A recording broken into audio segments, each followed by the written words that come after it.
নমস্কার বন্ধুরা, আপনারা এতদিন যার জন্য অপেক্ষা করছিলেন আপনাদের দীর্ঘ প্রতীক্ষিত সেই কৃষক বন্ধু প্রকল্পে টাকা দেওয়ার প্রক্রিয়া কিন্তু শুরু হয়ে গেল।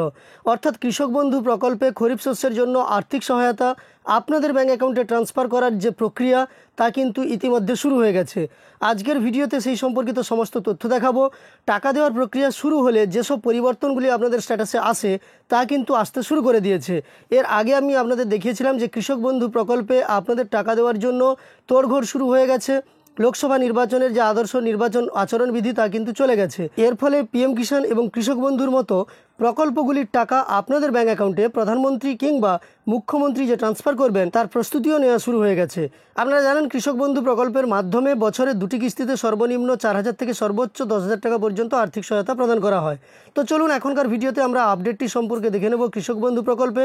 শুরু করার আগে আপনাদের কাছে একটি ছোট্ট অনুরোধ করব, এই চ্যানেলে আপনি যদি নতুন এসে থাকেন তাহলে অবশ্যই চ্যানেলটিকে সাবস্ক্রাইব করে পাশে থাকা নোটিফিকেশন বেল আইকনটা অন করে রাখবেন, তাহলে পরবর্তী ভিডিওর নোটিফিকেশন সবার প্রথম আপনার কাছে চলে যাবে। পিএম কিষাণের 17তম কিস্তির টাকা পেতে যেমন আপনাদের ইকেওয়াইসি অবশ্যই করতে হবে, একইভাবে কৃষক বন্ধুতেও আপনাকে আধার সিডিং করতে হবে এই খরিফ শস্যের জন্য আর্থিক সহায়তা পেতে গেলে। তবে সবার ক্ষেত্রে নয়, কাদের ইকেওয়াইসি করতে হবে সেই সম্পর্কিত সমস্ত তথ্য আপনারা এই ভিডিওটা থেকে পেয়ে যাবেন।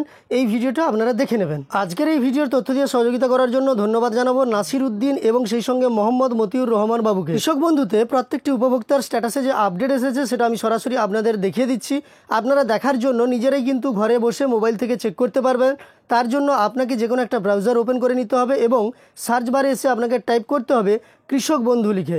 আপনি সার্চ বারে এসে যখনই কৃষক বন্ধু লিখে সার্চ করবেন তখনই আপনার কাছে দেখতে পাবেন প্রথম যে পেজটা চলে আসবে কৃষকবন্ধু.net, এই ওয়েবসাইটের লিঙ্কটা চলে আসবে। এই লিঙ্কের ওপর আপনি ক্লিক করে নেবেন। এই লিঙ্কের ওপর ক্লিক করলে আপনার কাছে কৃষক বন্ধুর অফিসিয়াল ওয়েবসাইটটা খুলে যাবে। দেখুন সার্ভারে একটু চাপ আছে তাই একটু দেরি হতে পারে, আপনারা ধৈর্য ধরবেন। দেখতে পাবেন এখানে কৃষকবন্ধু.net এই অফিসিয়াল ওয়েবসাইটটা আপনার কাছে খুলে গেছে। এই অফিসিয়াল ওয়েবসাইটটাতে আসার পরে স্ক্রল করে আপনি একটু নিচের দিকে যাবেন। নিচের দিকে যাওয়ার পরে এই যে দেখতে পাচ্ছেন এই ধরনের একটা ছবি আছে এবং তার নিচে লেখা আছে নথিভুক্ত কৃষকের তথ্য। এর ওপর আপনাকে ক্লিক করে নিতে হবে। এর ওপর ক্লিক করার পরে আপনার কাছে আরও একটি পেজ ওপেন হবে। দেখুন নতুন এই যে পেজটি ওপেন হয়েছে, এই পেজে আসার পরে আপনাকে প্রথমে এখান থেকে যে কোনো একটি অপশান আপনাকে সিলেক্ট করে নিতে হবে। দেখুন এখানে অনেকগুলি অপশান আছে, যেমন ভোটার কার্ড, আধার কার্ড, ব্যাঙ্ক অ্যাকাউন্টের নম্বর কিংবা কেবিআইডি কিংবা মোবাইল নম্বর কিংবা অ্যাকনোলেজমেন্ট নম্বর, যে কোনো একটা আপনি এখান থেকে সিলেক্ট করে নেবেন। আমি আপনাদের দেখানোর জন্য এখানে একটা মোবাইল নম্বর সিলেক্ট করে নিলাম। এরপর সেই মোবাইল নম্বরটা এই আইডি কার্ড নম্বরের ঘরে বসিয়ে নিতে হবে আপনাকে। তো আমি এখানে একটা মোবাইল নম্বর বসিয়ে নিয়ে আপনাদের সরাসরি দেখিয়ে দিচ্ছি। মোবাইল নম্বরটা বসানো হয়ে গেলে এই যে আমি রোবট নই এর বাম দিকে চেকবক্সটা আছে, এর ওপর আপনাকে চেক করে নিতে হবে, মানে আপনি একটা ক্লিক করে নেবেন। আপনি ক্লিক করার পরে দেখতে পাবেন এখানে একটা টিক চিহ্ন চলে এসেছে। এরপর এই যে সার্চ অপশানটা দেখতে পাচ্ছেন নিচে, তার উপর আপনাকে ক্লিক করে নিতে হবে। সার্চের ওপর আপনি যখনই ক্লিক করবেন দেখবেন আপনার কাছে পরবর্তী পেজটাও খুলে যাবে, যেখানে আপনি দেখতে পাবেন আপনার স্ট্যাটাসটা এখান থেকে ওপেন হয়ে গেছে।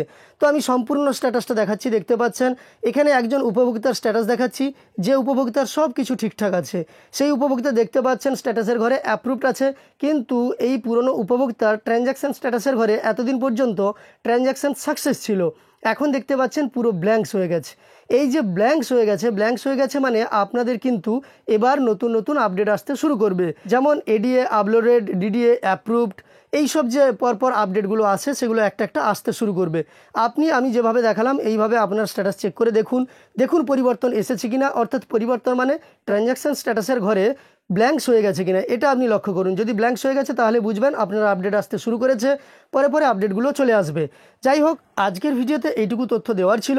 আপনাদের এই তথ্যটি যদি উপকারে এসে থাকে একটি লাইক করে আমাদের উৎসাহিত করবেন। সেই সঙ্গে এই ধরনের আরও তথ্য পাওয়ার জন্য চ্যানেলের সঙ্গে যুক্ত থাকতে চ্যানেলটিকে সাবস্ক্রাইব করে পাশে থাকা নোটিফিকেশন বেল আইকনটাও অল করে রাখবেন। ভিডিওটি শেষ পর্যন্ত দেখার জন্য অসংখ্য ধন্যবাদ।